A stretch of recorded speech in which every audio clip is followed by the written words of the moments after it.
cuestión que también tiene mucho que ver con la forma en que se repercutió acá nacional, con la movida, digamos, de la tasa en Estados Unidos, es el hecho de que la liquidación de las exportaciones, o sea, los dólares genuinos, digamos así, que tienen que ver con el trabajo argentino, que sabemos ya que en general la parte más gruesa de eso se fuga a través de todos los fondos que están afuera. Se habla de 500.000 millones de dólares que están afuera, de los cuales una parte importante es de todos los funcionarios del gobierno macrista, ¿no?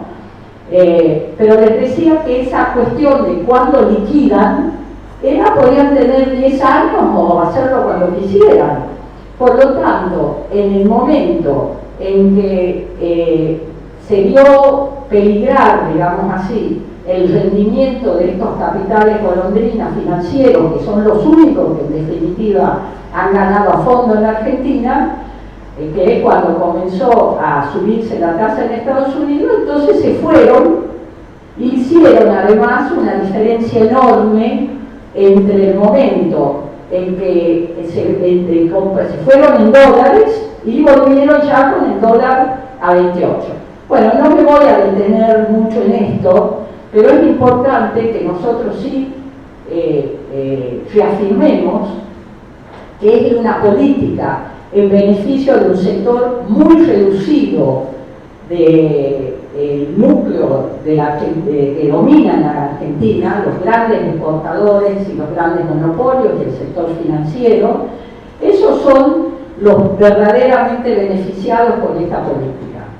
Bueno, hace 2 meses ha habido un cambio muy grande, visto sobre todo en la situación política más general, con la corrida que Macri la caracterizó como una tormenta, ¿no? Y en realidad es una situación bastante seria desde el punto de vista económico, una economía que tenía esa fragilidad que señalamos, o sea que no se había invertido ni se invierte nada desde el propio Estado en lo productivo, sino que se estimuló la timba y ninguna otra cosa.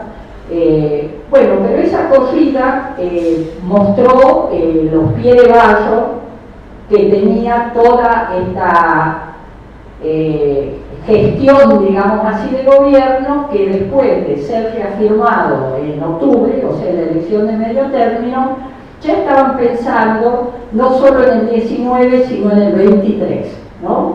No es el primero que piensa eso, Primero voy yo, después vas vos, después vuelvo yo, y bueno, no conocen de fondo lo que es el pueblo argentino. Es decir, esto que se habla en el exterior y que nosotros orgullosamente lo reconocemos, ¿no? Acá no es fácil, digamos así, sacar al pueblo de las calles, ¿no? Y así fue desde el primer día, eso fue creciendo. Esta cuestión donde algunos desde la oposición había dicho tibiamente, en octubre, después de octubre, hay 2019, como diciendo algo se podrá hacer contra este gobierno, sobre todo después de que trata de meter la cuestión esta previsional para sacarle 100.000 millones de pesos a los jubilados, que dicho sea de paso, no pudo avanzar más con lo otro que pretendía, pero esto logró meterlo. Alguien más se apoya. Otro cartelito en la. Bueno, bien. Igual podemos seguir hablando de la seguridad, no hay problema. Bueno, les decía que esta cuestión de diciembre del año pasado marca un punto de quiebre en las expectativas populares, digamos así, y también un punto de quiebre por arriba donde comienza a verse ya que contradicciones que siempre existen se van agudizando. Por lo tanto, esto, bueno, nosotros mostramos que eran las cosas tan salientes de ese diciembre, ¿no?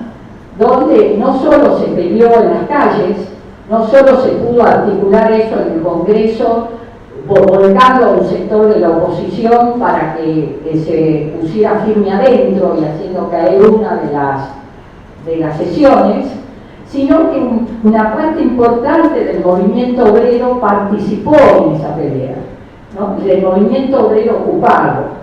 Esto lo marcamos nosotros porque no participamos, está claro, en la idea de que hoy entre los sujetos sociales, como le llaman, no existe más el proletariado. Para nosotros no solo existe, sino que nuestro esfuerzo principal está para que ese sector tan importante dentro del movimiento obrero, que es el movimiento obrero ocupado, ¿no?, pueda volcarse con fuerza para verdaderamente poder torcer el rumbo de la Argentina, ¿no? Y desde ya nos parece fundamental en lo que ha sido el hilo dando a este gobierno el papel que han jugado también desde el comienzo los movimientos sociales, ¿no?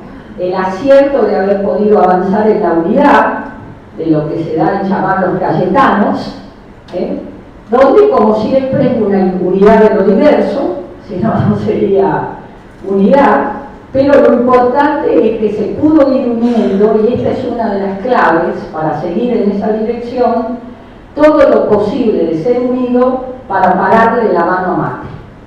Creo que esta idea es clave, o sea, unidad lo más amplia posible para pararle la mano a Macri. Y dentro de esa unidad, ¿cómo vamos construyendo nosotros? Sería aquellos sectores del pueblo que no quieren simplemente terminar con Macri, sino que quieren que verdaderamente la clase obrera y el pueblo pueda llegar a ser gobierno, es decir, a tomar el poder en nuestro país, para que verdaderamente las luchas que han sido desde la historia, digamos así, no digamos de nuestra nación, de lo que había desde antes de lo que es la nación argentina, es decir, desde el momento de la conquista, no solo de la conquista española, ¿no?, también de la conquista de los incas en el norte de la Argentina, de lo que va a ser la Argentina, siempre hubo lucha y resistencia, siempre.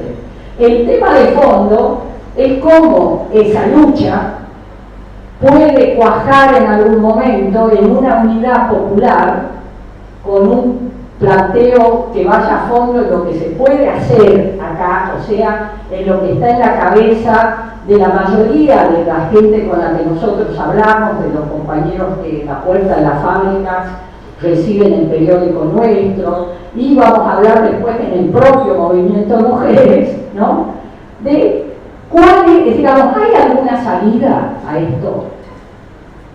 Recién cuando venía caminando para acá me decía la gente, hay una parte que está como que no se decide a qué. Es decir, a luchar no, porque está luchando.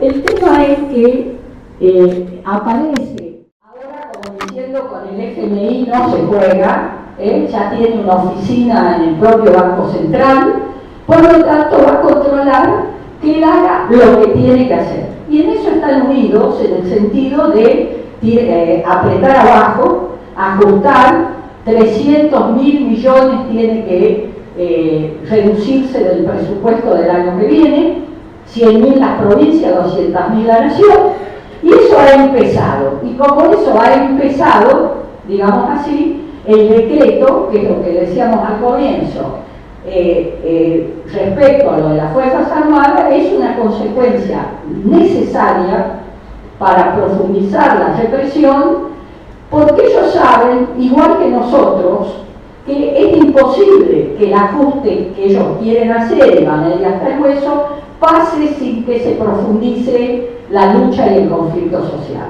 Entonces ellos se preparan y nosotros tenemos que prepararnos. Esa sería la otra síntesis. Pero volviendo a dónde está la duda de una parte de lo que se mueve, es se va Macri, es decir, no va Macri en el 2019, o si por ahí se empuja mucho, capaz que, bueno, en la Argentina nunca se sabe, pero ya vivimos el 2001 nosotros, cómo se fue armando, ¿no? Ahí por ahí decían, bueno, por ahí Macri no va a dudar en meter el estado de sitio.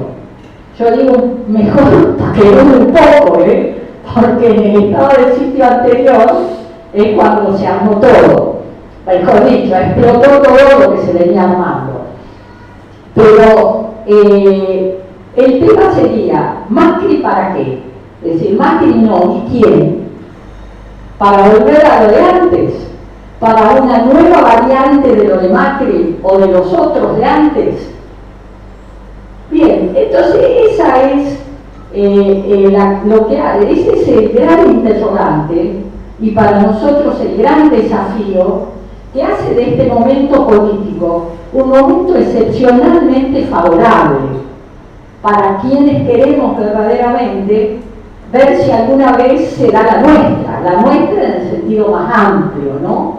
Es decir, que esta vez no hagamos el gasto de voltear a uno o voltear a otro para que vuelva algún otro muy parecido al que hemos volteado, ¿no? Y eso se construye en la lucha, se construye en una unidad y una confluencia cada vez más amplia y se construye en la discusión de cuáles son, digamos así, las fuerzas y las medidas capaces de imponer otra política y demostrar que hay otra política posible que puede resolver los problemas que está planteado, ir cuestión por cuestión, es decir, mostrar que si por ejemplo nosotros salimos de la discusión de que no hay plata y por eso se le pide al FMI y mostramos que la Argentina no solo es un país rico, sino que anualmente a costa de los impuestos, fundamentalmente de los que paga el conjunto del pueblo, IVA, etcétera, hay 150.000 millones de pesos disponibles, ¿no? Es decir, que tenemos una masa que es el producto del trabajo argentino, que una parte de eso va a lo social, pero hay casi 50.000, 55.000 millones de dólares, ¿no? Que el gobierno lo gasta en pagar los intereses de la deuda externa, en subvenciones que no van para bajar las tarifas, sino que van para subvencionar la rentabilidad extraordinaria que tienen las empresas de energía que son de sus amigos, ¿no? Y a la vez, bueno, y la obra pública, que también termina siendo en beneficio del grupo de los amigos, del poder, digamos, ¿no? Bueno, si todos esos 50.000 millones de dólares se invirtiera en la producción, si se suspendiera el pago de la deuda externa como ya se hizo en un momento, ¿no?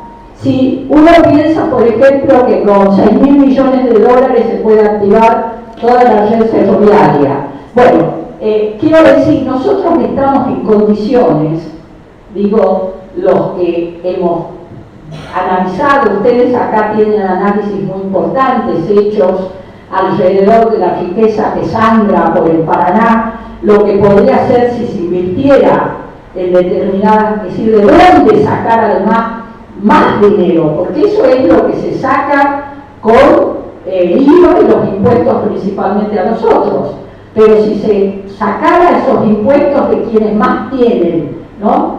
Del grupito que tiene 1.000 millones de dólares que declaran, más lo que no declaran, etc., bueno, tendríamos mucho más para un desarrollo volcado a la producción, que defienda el peso argentino, que plantee un verdadero control de cambios, de manera que no es que entren y salgan como quieran, etc. Es decir, tenemos un programa para plantear. Sabemos que se puede y es necesario para ampliar el mercado interno la reforma agraria, ¿no? Que esto con los créditos necesarios y demás puede aumentarse enormemente la productividad de la Argentina. O sea, si uno escucha lo que se ve en los programas de televisión, ¿no? Muchas veces acudan a los que están como diciendo, ¿y ustedes qué harían? ¿Lo que ya han hecho para hacer Venezuela? No. Nosotros haríamos y tenemos que ir a fondo planteando qué haríamos para mostrar que no solo somos una fuerza que lucha, sino una fuerza que, como dice ese cantito de allá del 2001, quiere ser gobierno, pero quiere ser gobierno en un camino, ¿no?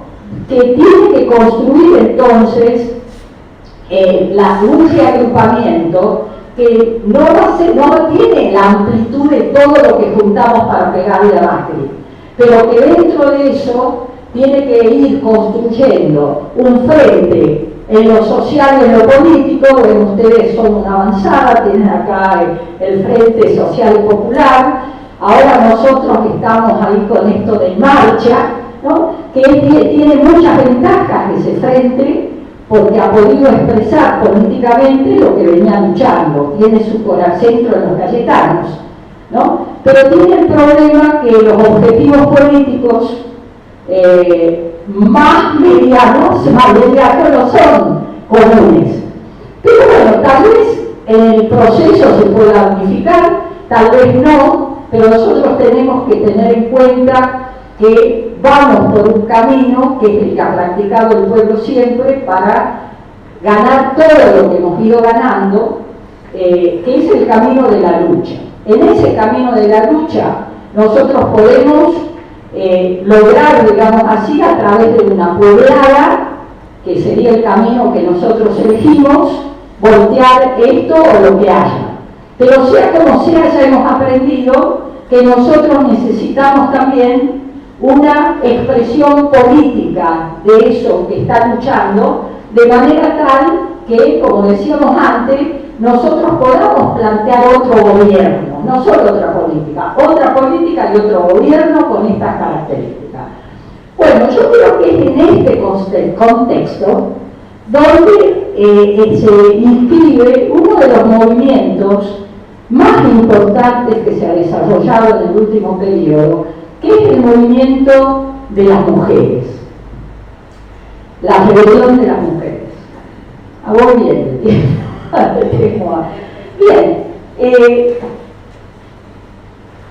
¿por qué rebelión de las mujeres? Me parece, no sé, ustedes eligieron el título, ¿no? Me parece acertado. Es una verdadera rebelión. Y como toda rebelión, se rebela contra la opresión. Mao decía, donde hay opresión, hay rebelión. Bien, esa es la profundidad que tiene este movimiento. Es decir, se rebela no solo con la opresión que sufre el conjunto del pueblo, oprimidos por el sistema capitalista en la dependencia del imperialismo, por los terratenientes, por la explotación, sino que somos parte de un sector que en algunos casos es la mitad de la población y a veces más, que está además oprimido por ser mujer, ¿no? Y por eso la profundidad del movimiento es una profundidad que trasciende lo que muchas veces uno se plantea, que es a dónde va a ir el movimiento, a dónde va a ir esto. Yo siempre digo, de lo que podemos estar seguros es que para saber, no solo saber eso, sino poder incidir, tenemos que estar metidos como estamos en la mayoría de los lugares, a veces con más entusiasmo, a veces con un poco más de reticencia, por esto de que esto viene muy mezclado y hay mucha gente que en realidad son muy feministas y están en los posmodernos y todo eso. Pero eso está en todos los movimientos en los que participamos. Fíjense si nosotros entramos a analizar, como decíamos antes, dónde va cada movimiento en el que estamos. Pero lo que estamos seguros es que la única posibilidad de poder incidir en que ese movimiento, con la profundidad que tiene, pueda ser parte fundamental del movimiento revolucionario de las masas populares en Argentina, es que nosotros seamos una parte activa de ese movimiento, ¿no? Entonces yo creo que esta es una de las cuestiones más importantes que nosotros tenemos que tener en cuenta. Lo segundo es que el movimiento de mujeres tiene una larguísima historia en la humanidad, el movimiento de lucha de las mujeres, que viene también, podríamos decir, con todos los oprimidos del mundo, desde que se instaló el patriarcado. ¿Y cuándo se instala el patriarcado? se instala junto con la sociedad de clases, o sea, con el esclavismo. Pero no solo se instala junto, es la condición, la opresión de las mujeres del régimen de explotación en general. O sea, sin la explotación y opresión, sin la opresión de las mujeres, ¿no? La sociedad que ya tiene miles de años, no podría verse consolidado como una sociedad donde la propiedad privada garantizara el dominio de una clase sobre otra, ¿no? Y esa propiedad privada es la base por la cual tenía que saber, el que no podía saber con seguridad de quién eran los hijos, es quién los iba a heredar. Bueno, podemos seguir con esto, pero desde ahí empieza la historia de la rebelión de las mujeres. Por supuesto que ese movimiento ha ido creciendo históricamente, ¿no? Cada sistema social ha necesitado manejar esa opresión de modos distintos. Inclusive el propio sistema capitalista maneja en forma diferente los mensajes para las mujeres. Cuando hace falta incorporarla a la producción, entonces, bueno, los hijos pueden ir a una guardería, no importa, dejarlos y salgan. Y cuando viene la mala, que además, en realidad, desde, digamos, hace bastante tiempo, el capitalismo no logra absorber lo que es el ejército de reserva, por lo tanto, la desocupación pasa a ser un flagelo, digamos así, mucho más estable, ¿no? Por eso mismo, los mandatos de sometimiento de la mujer y el rol de la mujer en la casa, lo doméstico, etc., se refuerza, ¿no? Y por eso mismo fue profundizando la rebelión, ¿no? Entonces, si nosotros vemos en nuestro país históricamente, para no hacer una historia muy larga, en la Argentina hubo una lucha muy importante que hoy me preguntaron eso en la radio porque no sé si ustedes saben que hoy es un aniversario de la muerte de Eva Perón. Bueno, por supuesto para los peronistas es una fecha muy importante, pero para las mujeres, y esto me parece que tenemos que tenerlo en cuenta, el papel, el salto que pudo dar el movimiento de mujeres que venía luchando desde antes con Evita fue muy importante, y mucho de lo que se ve de la cosa rebelde, que no se las puede dominar y todo, tiene mucho que ver con eso. Es decir, y ahí se impone recién en la Argentina el voto, ¿no? Es decir, la mujer era considerada un ser inferior, totalmente inferior. Y siempre hay que pensar en qué medida todavía, a nivel ideológico y cultural, se sigue dándose ese lugar subordinado a la mujer. Entonces, el encuentro de mujeres, que fue de chico a grande, 33 encuentros de mujeres, ¿no? El penúltimo fue acá, 70.000. Ya decíamos, bueno, basta, no va a haber ciudad donde se puede hacer, ¿no? Fue muy grande el de Chaco, ahora estamos pensando cómo va a ser el de Trelew, pero va a ser gigantesco. Hay compañeras que dicen, no, ten en cuenta que no hay lugar. No, con lo que está pasando, y sobre todo a nivel juvenil, van a ir en carpas, van a ir a Lego, van a ir como sea, va a ser muy grande, mejor que nos preparemos para eso. Bueno, en los encuentros de mujeres, 30 y tantos años, la campaña por la legalización del aborto lleva más de 10 años en Argentina y fue elaborando, junto con lo que se discutía en los encuentros de mujeres, esa consigna que resume tan bien los aspectos por los que peleamos, o sea, educación sexual para decidir, anticonceptivos para no abortar, aborto legal para decidir.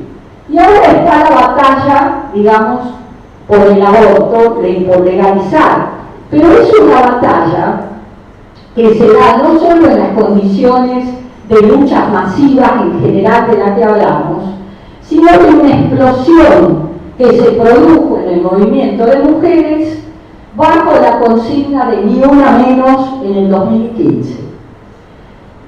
A veces ha costado registrar ese cambio cualitativo, es decir, ha costado ver que eso desbordó todo. No es quién la organizó, quién la convocó, cómo fue, no es hacer la historia de todo lo que hemos venido trabajando antes, que todo sin eso no hubiera sido posible.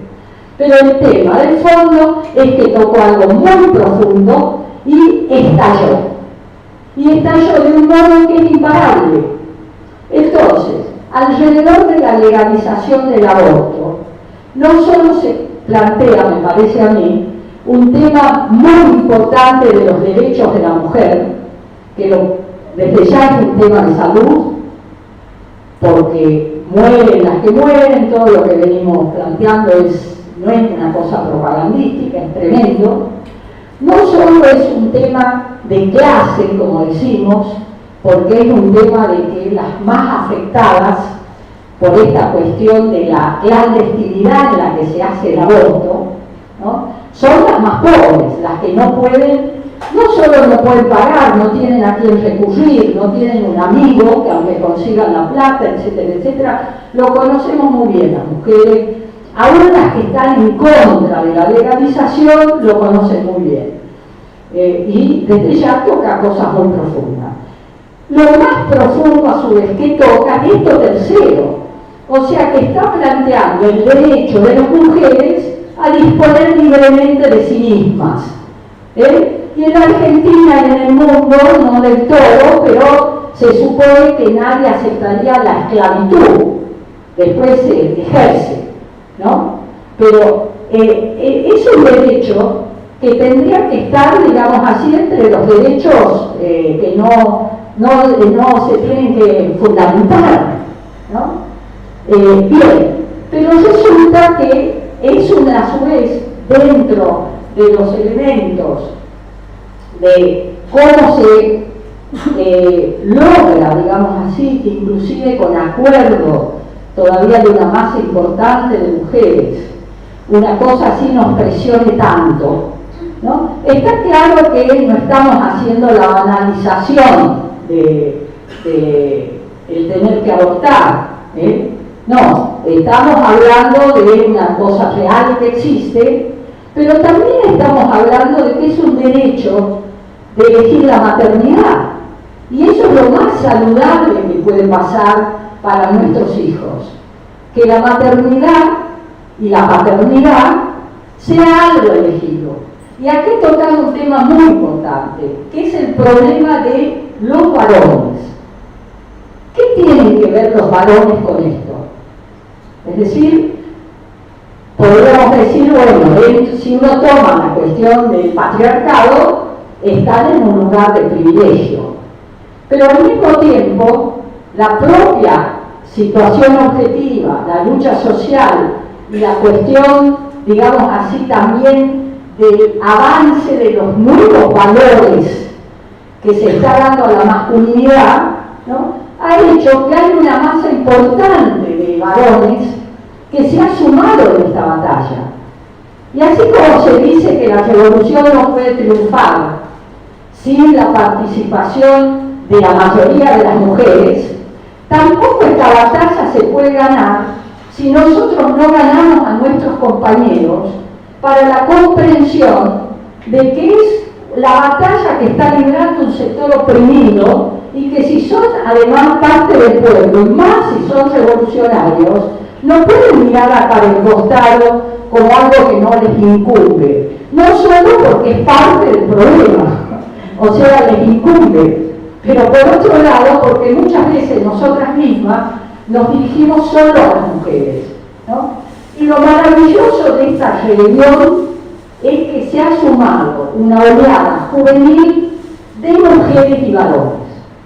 Es lo más hermoso ver, ¿no?, los varones que van con sus pañuelos verdes, el pañuelo en la mochila, y Y bueno, ahí también tenemos que discutir con algunos sectores de mujeres bastante duras, que no quieren que estén los varones, pero por la limitación, digamos así, de determinadas corrientes políticas, de las que podemos hablar después con las preguntas de ustedes, que cambia lo que sería la contradicción principal. Porque si nosotros hablamos de que es una cuestión de tipo social y que el patriarcado es un pilar del sistema de dominación capitalista e imperialista, ¿no? Estamos hablando que no es un problema de los varones, sino que es un problema del sistema social, ¿no? Y por lo tanto, la cuestión de fondo, que acá vendría de a dónde va a ir esto, ¿no? Es que si en la comprensión de la necesidad de profundizar en la lucha por la liberación de la mujer, es necesario poder comprender que si no se termina con este sistema social, no puede haber una verdadera y profunda liberación de la mujer. Bueno, esto los marxistas lo hemos dicho hace mucho, pero hace mucho menos que aprendimos, y en esto nos ayudó mucho la revolución cultural y la propia lucha de las mujeres, que la liberación de la sociedad, es decir, que la clase obrera tome el poder y comience la construcción del socialismo, es condición necesaria, pero no suficiente, para la liberación de las mujeres. Y si se estudia el proceso, tanto de la Revolución Rusa como de la Revolución China, se va a ver el primer momento de una participación activísima en la propia lucha revolucionaria y por lo tanto de medidas profundas en relación a la liberación de la mujer, como las de toda la década del 20 en Rusia, y como la ley de matrimonio de China, que en China se empezó a aplicar en las zonas liberadas, ¿no? Y que después pasaron, como la ley de reforma agraria, a ser ley desde el poder popular cuando se tomó el poder. Pero también se puede ver cómo a poco de andar la fuerza, no solo de la costumbre, sino de una realidad económica que todavía es de transición, que es la del socialismo, donde todavía hay clases y lucha de clases, y por lo tanto están las tres grandes divisiones que están en la base de la sociedad de nivel clase. ¿Cuáles son? La división entre el campo y la ciudad, la división entre el trabajo manual y el intelectual, y la división entre el hombre y la mujer. En la medida que no se superan esas divisiones, sobre esas mismas bases y sobre las condiciones económicas que persisten, porque todavía hay mercancía y mercado, bueno, todo eso, se recompone la dominación capitalista burguesa en esa sociedad. Entonces la lucha por continuar la lucha por la liberación de la mujer es parte de la continuidad de la lucha en la revolución, que es el gran aporte de la revolución cultural proletaria. Y entonces hay que volver a ver, por lo menos lo digo en esto, soy proyectiva, es decir, a mí no sé, me mostró cómo uno en cada momento ve distinto, porque volví a leer La mitad del cielo. Hay que leerla para ver no solo cómo fue el proceso que se abrió ahí como parte de esa cuestión desesperada de Mao Zedong y de los maoístas de China, de evitar lo que se veía venir como la URSS, ¿no? Donde está claro que después de la década del 30 se cambió todo lo que se había logrado de la liberación de la mujer en la Unión Soviética, incluida la ilegalidad del aborto. Es decir, se prohibió en la Constitución el aborto, con todo lo que nosotros planteamos, que son los elementos que fueron permitiendo que se restaure, porque no viene de la noche a la mañana, ¿no? Y en China durante 10 años lucharon contra todo eso. Pero no solo leyendo ese libro uno se da cuenta en qué medida era parte de la lucha para evitar la restauración, que las mujeres rompieran de nuevo con la cuestión de estar en la casa, con que era la base de la familia. Bueno, que en China tenían como decía Mao, las tres opresiones: la del padre, la del marido y la del hijo mayor, ¿no? O sea, y eso se restauraba en China, junto con lo que venía. Y las mujeres fueron la vanguardia en la lucha en la revolución cultural. No solo los jóvenes, los guardias rojos, no solo los obreros jóvenes de Shanghái, sino las mujeres. Y las mujeres, porque tenían absolutamente claro que era la forma de no terminar de perder la libertad que habían logrado en el proceso revolucionario. Bien. Por lo tanto, decía que los marxistas aprendimos después que sabíamos que sin la liberación de todos no puede liberarse la mujer, que cuando se liberan todos, las mujeres, como los obreros, tienen que seguir luchando para que el poder obrero y popular se sostenga y para que todas las conquistas de esa revolución no retrocedan. Y entre esas, las primeras que retroceden son las conquistas de las mujeres, y eso muestra la experiencia histórica concreta. Bien, por lo tanto, y para que empiecen a preguntar ustedes, si este proceso extraordinario de rebelión de las mujeres, con un gran contenido juvenil, una gran composición juvenil, la pregunta es, ¿hasta dónde puede ir? No sabemos.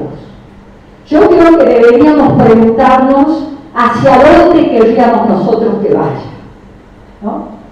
Y, bueno, está claro, nosotros querríamos que vaya a la confluencia con todas las luchas populares, que vaya al encuentro para seguir sumando a la propia lucha de las mujeres, a todas las mujeres del pueblo, que son vanguardia de todas las luchas sociales y que muchas veces no se han incorporado todavía a la lucha específica de las mujeres, para que engrose el movimiento de mujeres y para que avance el propio movimiento popular.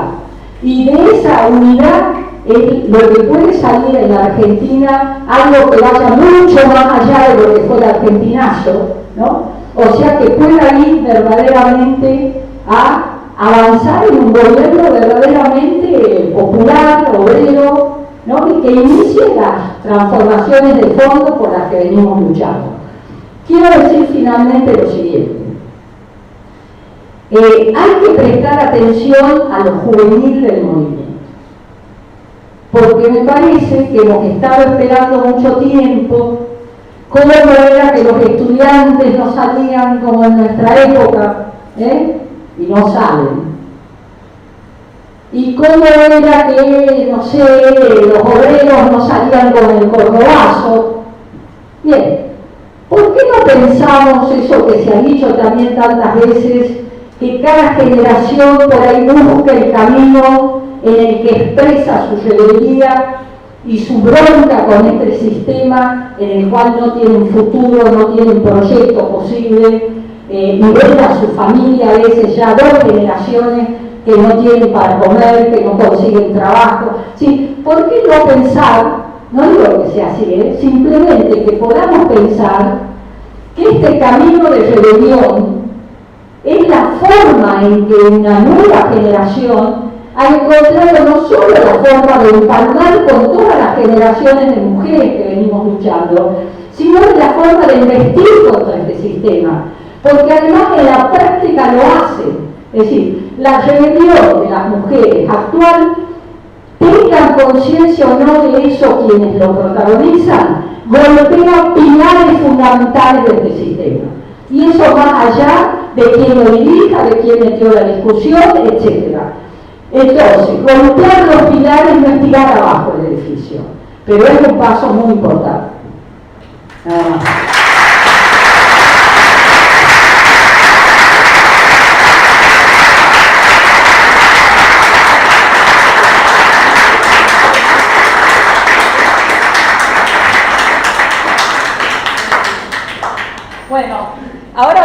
lindo, las preguntas de ustedes.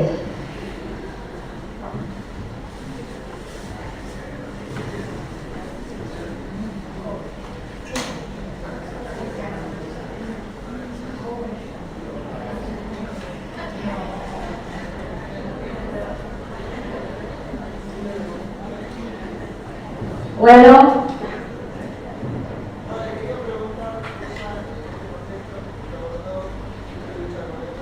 ¿se escucha?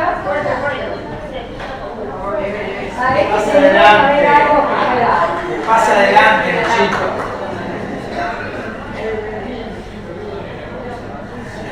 Los valientes. Vamos.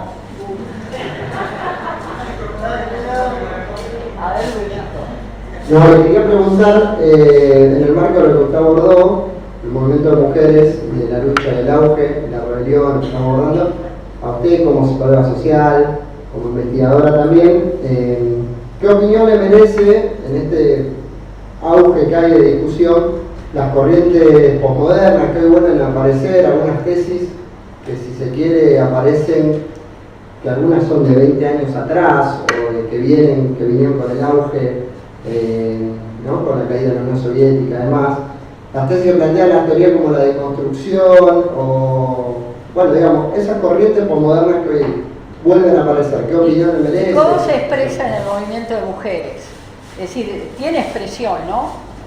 Creo que tiene expresión en esto del movimiento de mujeres. Sí, ¿qué opinión le merece en general la corriente? En general. Y en particular. En particular. Y en particular. Bueno, la idea esta de el posmodernismo tiene varias afluentes, ¿no? Pero esto de la deconstrucción, o sea, empalma, por eso te preguntaba, con una corriente dentro del movimiento feminista que a ver, ¿qué es la deconstrucción? La deconstrucción es la idea de que a nivel cultural, digamos así, o podríamos decir en términos marxistas, en la superestructura, y eso incluye el lenguaje, por ejemplo, pero también incluye las concepciones sobre la mujer, las concepciones sobre la propiedad, etcétera, ¿no? Que es necesario, plantearían estas corrientes, no trabajar mejor dicho, no trabajar principalmente, y después terminan diciendo que tampoco sirve para nada, trabajar para cambiar la estructura de la sociedad. Es decir, y se apoyan en algunas de las cosas que yo he mencionado. O sea, bueno, muchas veces cambia la base social y vuelve a aparecer la opresión de las mujeres. Entonces, en vez de analizar, por un lado, qué tiene que ver con los cambios en esa base social, o sea, que sigue habiendo clase, lucha de clase, propiedad privada, etcétera, etcétera, ¿no? O sea, que no es solo por lo ideológico que se mantiene y por la fuerza de las costumbres, sino porque hay bases objetivas para que eso se mantenga y hay que seguir removiendo. Pero entonces analizan cuáles serían las cuestiones de tipo culturales, ¿no?, que hay que deconstruir primero. O sea, si yo no cambio primero la idea de que la maternidad es una cosa esencial de la mujer, no puedo avanzar en el desarrollo del movimiento femenino, por ejemplo. Si yo no cambio la idea de que el altruismo natural de las mujeres, que hace tantas veces que, como nos pasó a alguno, que creíamos que a nuestra mamá le gustaba la anita, porque comía siempre la anita del pollo, ¿no? Y un día nos dijo, no, yo quiero comer pechuga. Ya tenía como muchos años y nosotros éramos grandes. Pero eso pasa, y pasa no solo, pasa sobre todo en los lugares, en los hogares, donde hay mayores necesidades. Entonces la mujer se sacrifica por el marido y por los hijos. Y eso ideológicamente se lo eleva a una virtud. Qué bueno, la mujer, ¿no? Claro que hay que deconstruir eso, ¿no? Pero eso va reconstruyendo, como se pone ahora de manifiesto, a partir de la lucha y el desarrollo de la lucha de las mujeres y trabajando también en lo ideológico. Entonces, la crítica principal que le hacemos a estas teorías posmodernas es que sirve los cambios que hay que producir en lo cultural de la necesaria cambio en las relaciones sociales, ¿no? Es decir, esto que decíamos antes, es condición necesaria a la lucha por cambiar revolucionariamente este sistema para poder ir a fondo con eso. Pero no digamos, hablo de este aspecto, lo mismo que el lenguaje inclusivo, ¿no? Bueno, hay cosas de ese lenguaje inclusivo que han planteado las compañeras del movimiento feminista que son correctas, ¿no? Yo recuerdo que yo mucho tiempo, citando a Marx, decía, en la producción social de su existencia, los hombres establecen relaciones necesarias, ¿no? Y entonces, a veces, al principio tímidamente, venía mi compañera y me decía cuando terminaba, ¿por qué decís los hombres? Yo decía, porque Marx dice los hombres. Bueno, pero pensalo, Marx vivía hace 200 años, nació, 150 años estaba escribiendo esas cosas. Bien, bueno, lo pensé, y bueno, ¿con qué se puede reemplazar? Es fácil, podés decir la humanidad, los seres humanos. Bien, después, obviamente, pueden aparecer cosas que hoy nos suenan ridículas. Yo digo hoy porque me quiero cubrir que dentro de 2 años todos estemos diciendo les, cuerpes, bueno, no sé. Pero no es casual que la Real Academia Española esté en un debate terrible. Pero también estuvo así con el lunfardo y con todo el habla del pueblo. Entonces hay que pensar, ¿no? Entonces, lo que nosotros combatimos, yo creo que con qué combatimos nosotros en una cosa fraternal, con las corrientes que tienen esas posiciones pero están en la lucha, porque no solo tenemos que ser fraternales con las corrientes de católicas, que nos acusan de, no sé, que están ya en la cosa agresiva, ¿no? ¿Cómo es? De las 2 vidas y de, ¿cómo es? Que hay que, de los pro-vida. Y nosotros, con lo que es la masa del pueblo, discutimos fraternalmente, que están muy equivocados, que nosotros defendemos a fondo la vida, ¿no?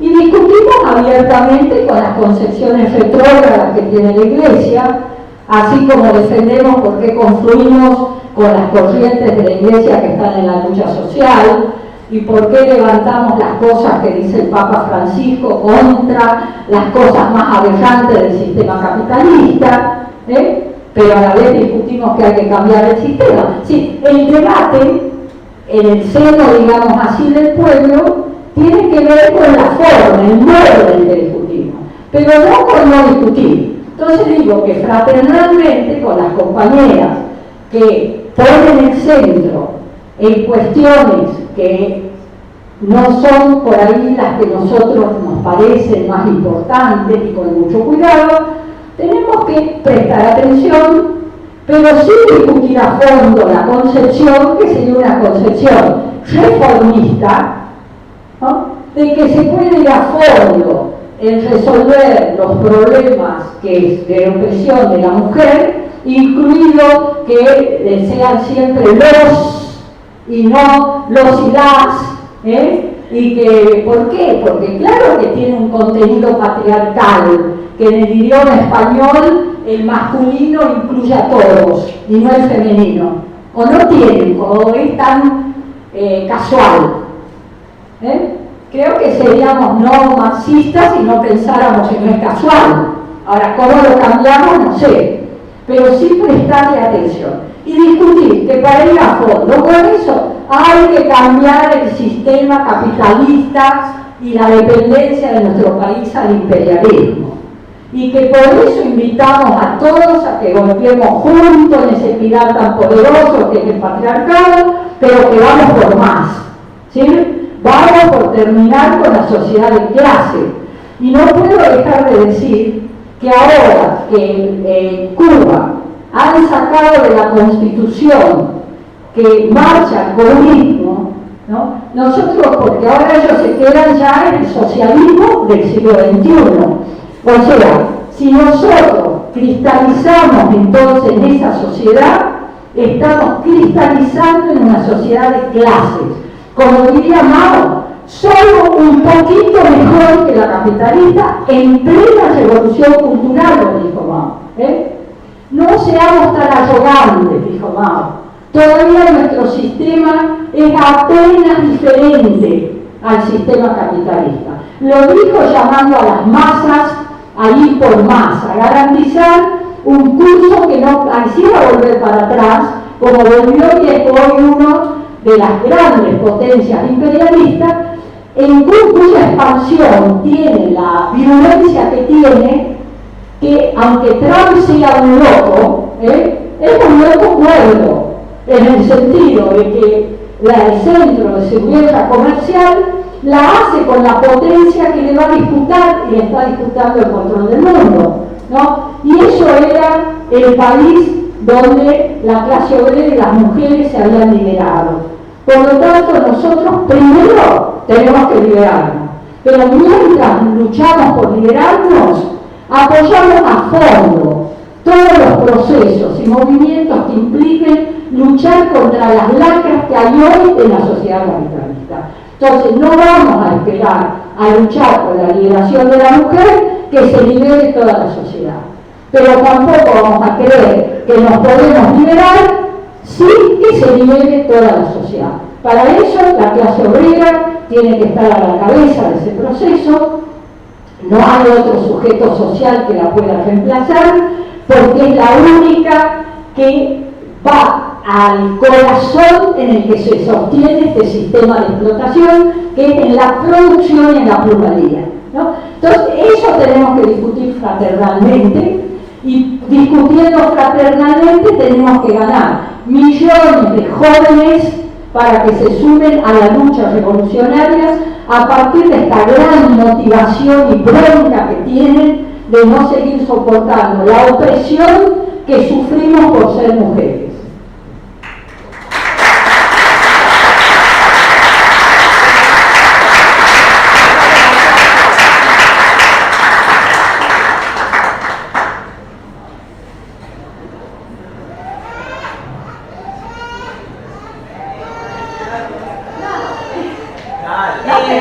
Yo le quería preguntar, a raíz de un debate que tuve la otra vez con una compañera, ¿qué opina usted acerca de, bueno, en la media sanción del aborto se vio que muchas diputadas del PRO, no muchas en realidad, pero tuvo el caso de los Penato, que se levantó en todos lados, y le quería preguntar qué piensa usted o cómo lo entiende, si es, en este caso en puntual hablando de esa diputada, si es una cuestión de oportunismo simplemente que tiene en este momento para darle media sanción a algo que está discutido en Argentina, o si hay algo, digamos, de esta corriente de mujeres o feminista, de esta oleada, digamos, que también atraviesa y toca a sectores que hoy por hoy están dentro del gobierno, pero que son aliados, si se quiere, en cosas como esta. O sea, digo porque tuve un debate justamente con una compañera y discutíamos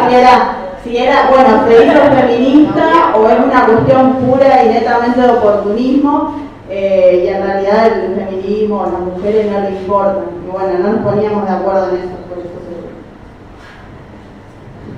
Yo creo que es muy difícil ponerse de acuerdo cuál era la motivación de como es lo Penato, porque habría que conocerla más a ella. Pero yo creo que lo que nos quiere decir en eso, puede haber oportunismo y puede haber convicciones profundas.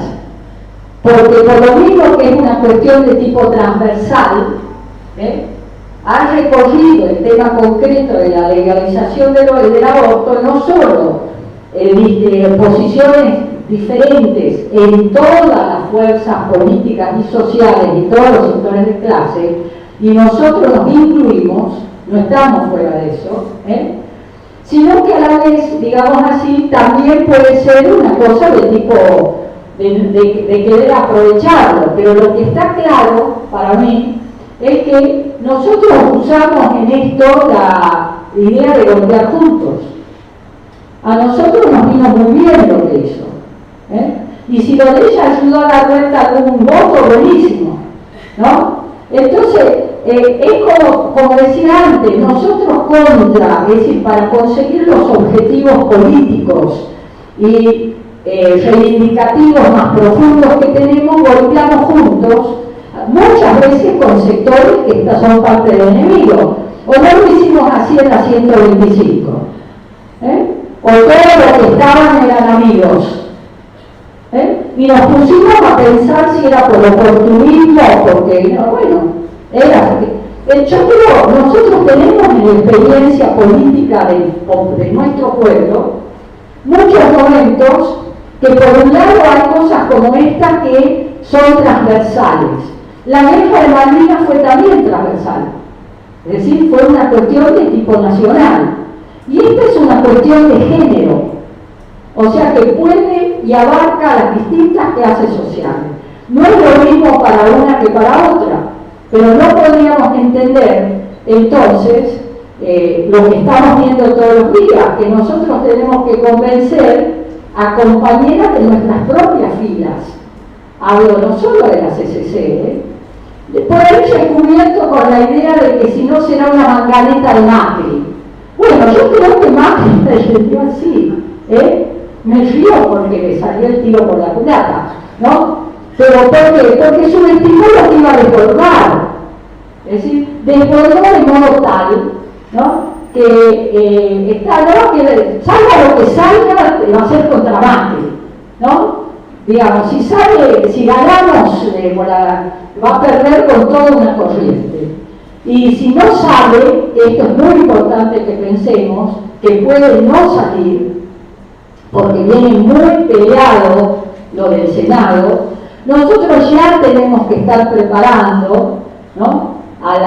Sobre todo a las masas juveniles que saben menos de derrotas que nosotros, que perder una batalla no es perder la guerra, y que esta batalla, como se está dando, va a ser un triunfo aunque se pierda en el Senado, porque esto va a seguir, se va a profundizar, vamos a ir por más y lo vamos a lograr, pero ya tenemos que pensar, y quería decir que si no sale, peor para Macri, porque entonces, bueno, es difícil. Yo digo también para no pensar, hoy va a estallar todo ese día, no sé, pero que a la larga va a estallar con fuerza contra él la bronca y la rebeldía que hay, y la rabia que hay en las mujeres que están, sobre todo en las que se incorporan ahora a esta lucha, ¿no?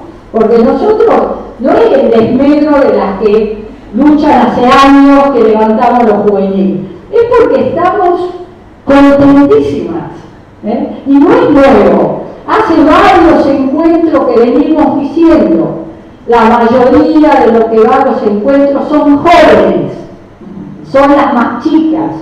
En los últimos ya iban de 10, de 11, de 12 años, y tenemos que estar orgullosas, son nuestras nietas, para las más jóvenes son las hijas, ¿no? Y son 3 generaciones que están unidas en esta batalla, ¿no? Y cada vez yo veo, cada vez más varones, que se suman, pero no que se suman porque está bien, que se suman convencidos, ¿no? De que es una lucha a fondo que empalma absolutamente con los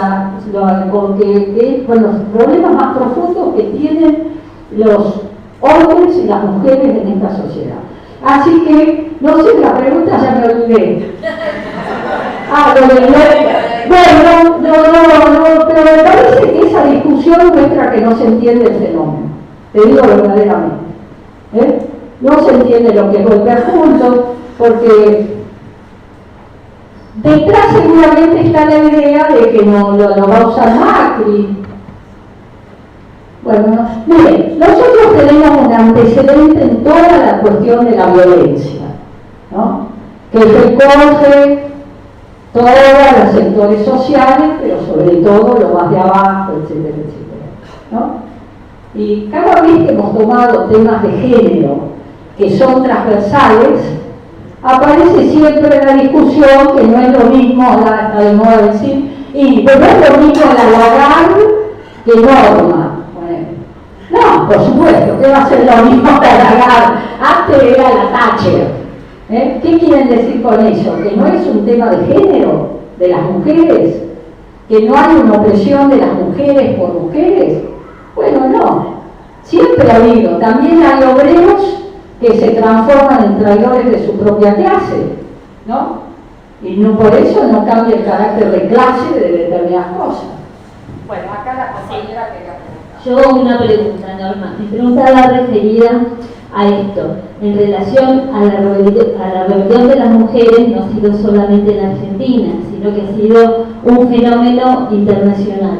Y que el 8 de marzo, cuando fue el paro internacional, nos vimos todas muy emocionadas cuando vimos decenas de países que simultáneamente estábamos protestando, ¿no? Estábamos en la calle. Y además porque había países así con mucho atraso, como vi que se había hecho en Turquía, pero vi otros países donde están mucho más avanzados. Y bueno, ¿cuál es el fenómeno que une todo esto? Porque capaz que desde acá, desde Argentina entiendo, y como participo en todo el proceso, entiendo perfectamente cuando decís lo del aborto, apegado a lo más íntimo del patriarcado y del sistema capitalista, y lo comprendo. ¿Qué es lo que va pasando en los otros países? Esa es una pregunta. Y la otra, cuando algunos sectores hablan de la cuarta oleada del feminismo.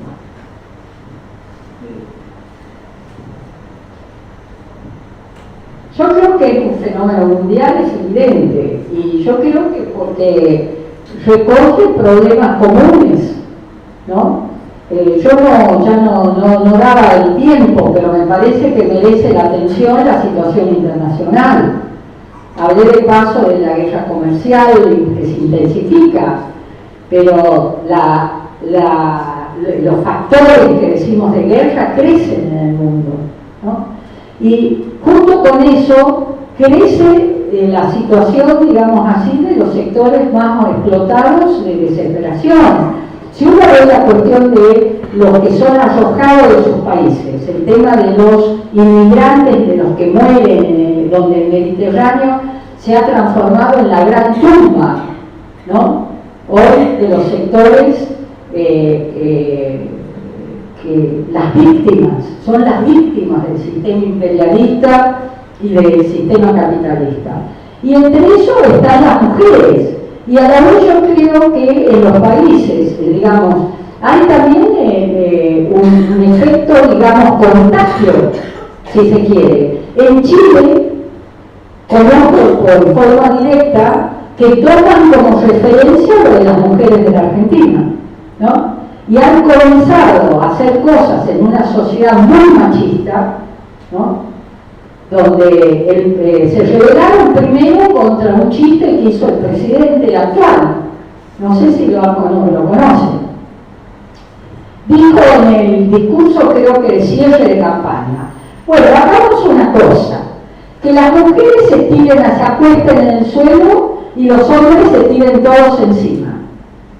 Y creyó que era su acto, ¿no? Iban a festejar el chiste y hubo un abucheo de las mujeres, O sea que, bueno, este señor Piñera ha tenido que registrar, pero después ha habido un movimiento muy grande en Chile que no sale acá, ¿no? Entonces, hay cosas en las que aprendemos nosotros de esos movimientos. Por ejemplo, lo de la huelga de mujeres no nació en Argentina. Lo de la huelga de mujeres, si no conozco mal, empezó en Grecia, con mujeres que salieron de negro y después se extendió. Entonces, hay problemas comunes, hay vasos comunicantes, y yo creo que, bueno, hay una oleada mundial. Ahora, la cuarta ola feminista, ¿de qué se trata? No sé, yo creí que vos conocías. No, por eso la preguntaba. No, es decir, los sectores feministas están hablando de que ahora se inicia la cuarta cuarta oleada que ya había habido la otra frena anterior. ¿Y en qué consistía? Sí, yo así, si alguna conoce más sobre el tema lo puede decir, pero nada, para mí es una apropiación del feminismo a todo el movimiento de mujeres, pero bueno, no lo sé. Hay que conocer para poder discutir. Yo no estoy, aunque hablo de estos temas, conozco muy poco del tema. Pero lo que quiero decir que es probable que esté hablando de la nueva oleada esta que hay, que es una oleada, estará hablando de... Pero habría que ver, nosotros, no sé qué quieren decir, para nosotros si es la cuarta oleada, fantástico. Lo que queremos es que termine la revolución. Bien, entonces, eso es lo que hay que discutir. ¿Viste? Si es la cuarta, buenísimo. Vale. Pero ¿de dónde vamos? Juntas. ¿No? Yo, ojo, no subestimo los debates que hay que hacer y para hacer hay que conocer, ¿no? Yo sospecho, por los debates que he tenido, que cuando esto va al extremo, que cuando el ángulo sería, ustedes saben que ahora se habla de un feminismo revolucionario, y hay muchas mujeres que dicen yo soy feminista revolucionaria, y de un feminismo marxista. Y la gran mayoría del feminismo que son, diría yo, reformistas. Y algunas inclusive con actitudes muy provocadoras, ¿no? No ayudan a ganar a la masa de mujeres. Todo eso tenemos que discutir, ¿no? Pero yo por eso te digo, sospecho que hacer de esto la cuarta oleada feminista está en una idea de que con el movimiento solo de las mujeres se puede cambiar algunas cuestiones de fondo.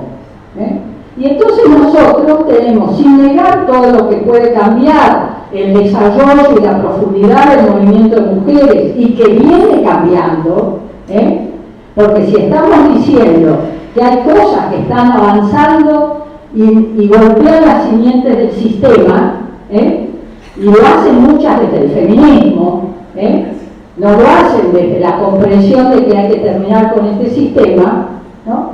Quiere decir que, bueno, hay cosas muy profundas, ¿no? Entonces yo creo que en esa cuestión de querer reducir la lucha a una cuestión de feminismo, antifeminismo, no ayuda a la unidad de las luchas populares. Pero que nosotros ubiquemos al feminismo como la disputa principal que tenemos en general en el movimiento de mujeres, hay que ver qué feminismo. Hay feminismos con los que nosotros hemos defendido los encuentros de mujeres, hay otros que casi nacen peor del movimiento de mujeres, entonces tenemos que ver los colores, ¿no? Ahora lo de la cuarta oleada lo voy a tratar de investigar.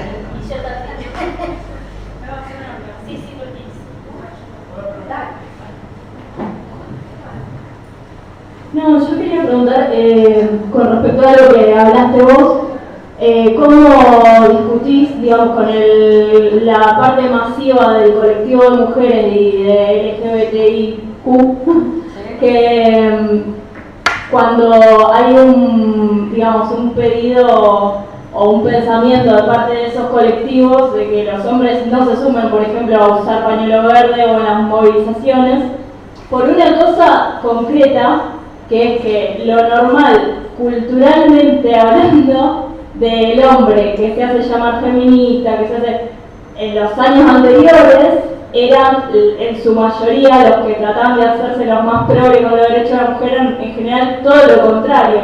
Yo los hombres que he conocido más supuestamente combativos en años anteriores eran los más misóginos, digamos. Y hay un pedido de parte de lo masivo de esos movimientos, no por ahí del colectivo militante, pero sí de lo masivo, de que no se participe por lo menos al mismo nivel, los hombres por esa cosa concreta, de que es muy feo en las movilizaciones toparte con esos varones. Me ha pasado, le ha pasado a amigas, es terrible y no sé, digamos, cómo, y me parece que también hay que tener un rol activo, porque si uno dice, no, bueno, mi compañero militante debe darse cuenta que si, digamos, me oprime a mí, en realidad no está facilitando la lucha, sino que está como achicando, reprimiendo esa lucha de la liberación del pueblo, de todos, pero digamos, queda medio librado al azar si dejo que él se dé cuenta. Como que habría de tener un rol activo en decir, no, pará, no me vengas a decir lo que yo tengo que hacer, en un rol militante. ¿Vos decís que hay hombres que entran al movimiento a querer dirigirlo? Sí, totalmente, porque se ve mucho, porque en realidad o sea, es parte del patriarcado, de la crianza de esos hombres, que todavía no están deconstruidos. Entonces, para mí es al revés, para mí, por lo menos en los espacios militantes habría de tener un rol mucho más activo de las mujeres, de decir, no, pará, o sea, frenar un poco no me vas a, o sea, que no sigan dirigiendo por lo menos en esos espacios.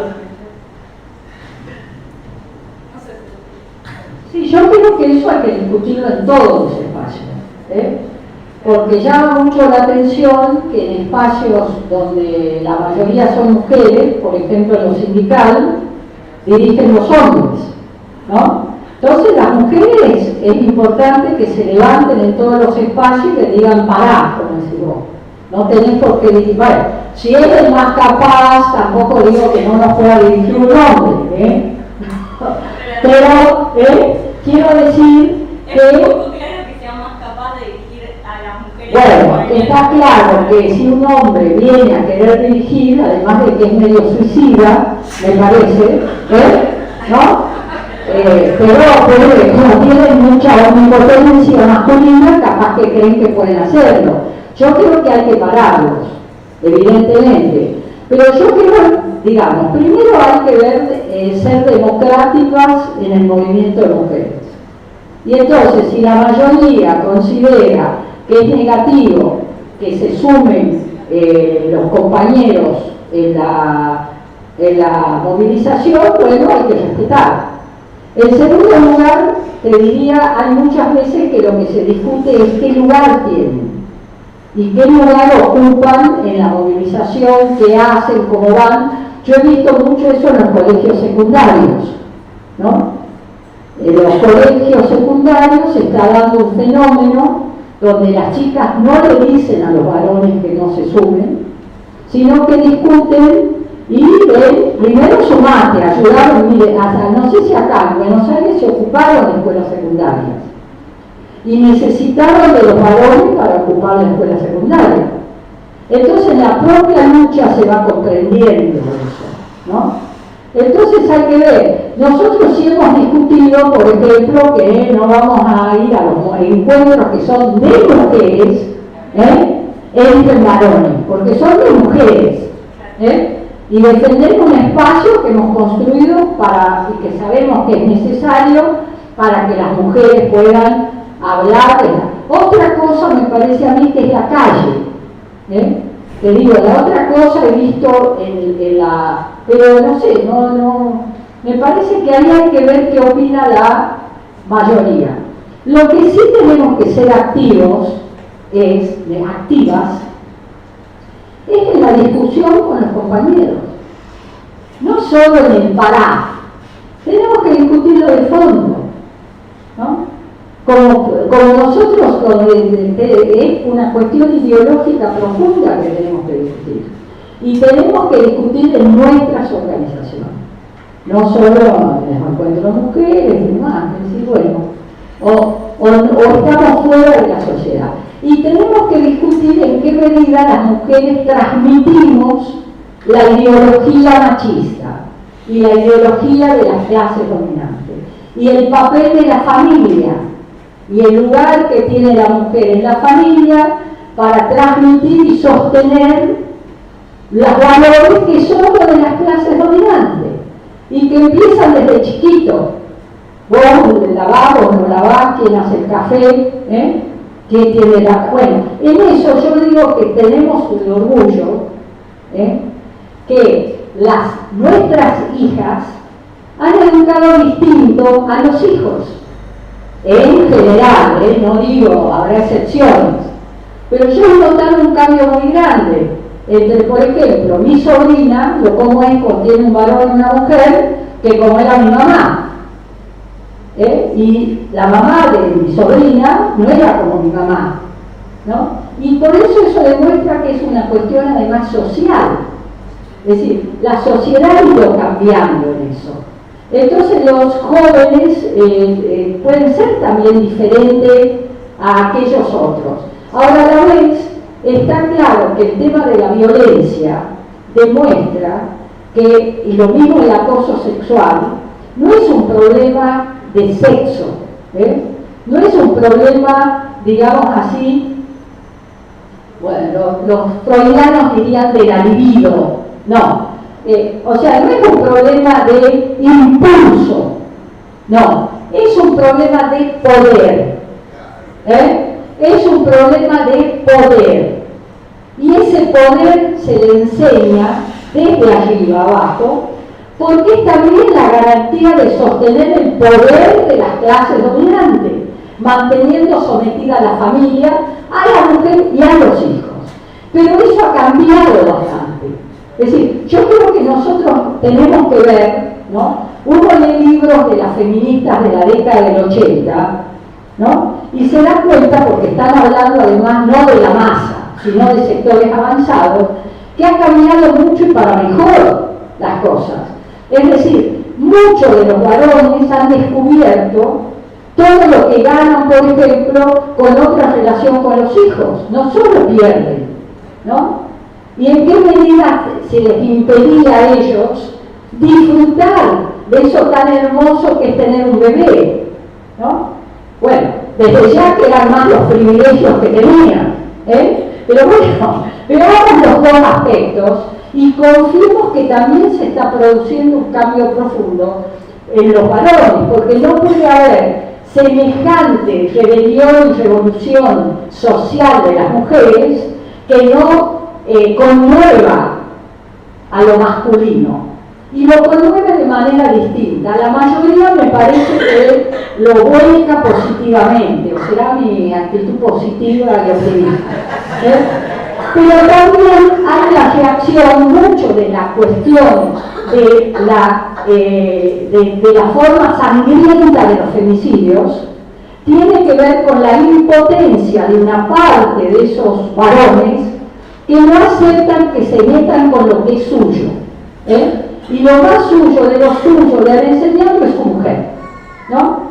Entonces todo esto está en movimiento, o sea, no es un momento apto para simplificar, eso sería lo más, sería la comprensión más grande que uno llega a la fuerza, no apto para simplificadores y simplificadoras. Las cosas son muy complejas, muy contradictorias, tienen muchos aspectos, no solo dos aspectos. Veamos cuál es el principal, ¿no? Ubiquémonos desde ahí, pero veamos también el otro, o los otros. Muchas veces la idea de ver lo principal lleva al unilateralismo. No ver lo principal lleva a equivocarnos feamente, ¿no? Entonces hay que aprender a ver lo principal y lo que no es principal. Y entender en qué medida muchas veces lo que no es principal se transforma en principal en determinado momento. O sea, como dice el tango, esto es dialéctica pura. Rosa, tendríamos que ir cerrando, hay dos preguntas. No, que hable, Laura, que tiene No, más para decirte yo. Yo más que pregunta, me quedó resonando, Rosa, esto extraordinario en la charla, esto de que no hay que simplificar. Yo creo que efectivamente todavía no hemos terminado de entender lo que significa este fenómeno que es nuevo, y tenemos que estudiarlo. Y tenemos que estudiarlo y tenemos que estudiar desde las distintas corrientes del feminismo, junto a las cuales hemos construido los encuentros de mujeres y hemos aprendido mucho, así como ellas han aprendido mucho de nosotras, las materialistas, dialécticas, marxistas, leninistas, maoístas, con el método de los encuentros de mujeres. En base a todo eso, yo tengo una preocupación. El 8 de agosto. En la reunión de la campaña, lo que se planteó es que, primero, que un factor decisivo para el logro de la aprobación de diputados fue la gran presencia inédita de mujeres y de pibes y de hombres también en la puerta del Congreso. Se habla de 1 millón. Por lo cual entendemos que en esta segunda vez que viene más difícil, el factor re decisivo es que doblemos ese millón. Sí, señor. Entonces, la gran preocupación es cómo nos sumamos todas y, como decíamos, cómo las que hemos ido, hemos visto tantas mujeres que, acordando con la legalización del aborto, han estado mirando nuestro proceso desde hace unos años. Y cómo invitamos a esas mujeres a sumarse al viaje al Congreso el 8 de agosto. ¿Sí?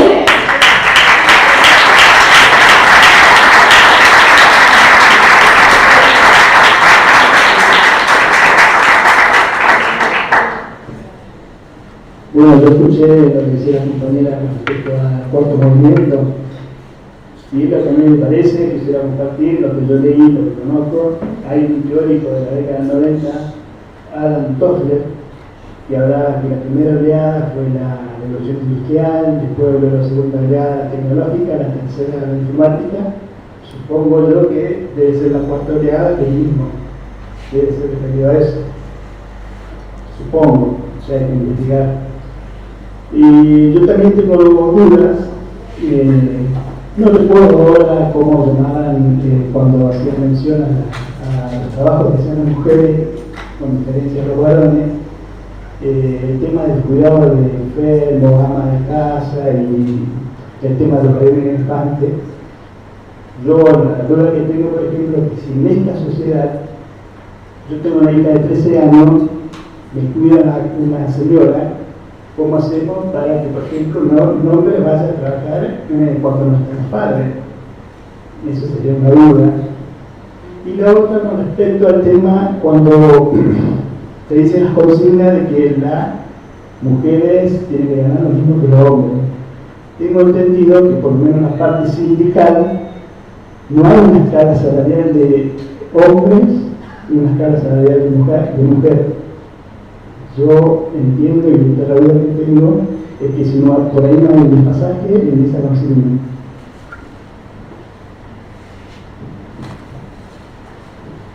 Bueno, la cuarta ola investigar. No sé a ver si es eso. ¿No es eso o no? Bien, pero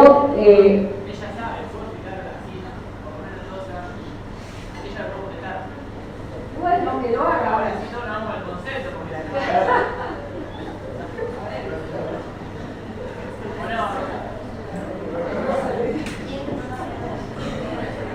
Nadie lo sabe.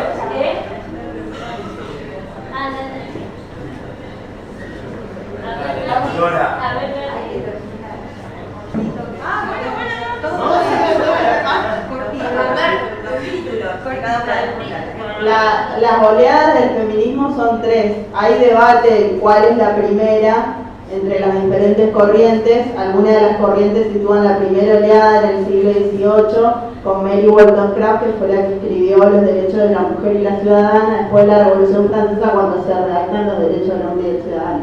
Pero la mayoría de las corrientes la sitúan a la primera oleada en el siglo XIX, fin del XIX, principio del XX, con las sufragistas.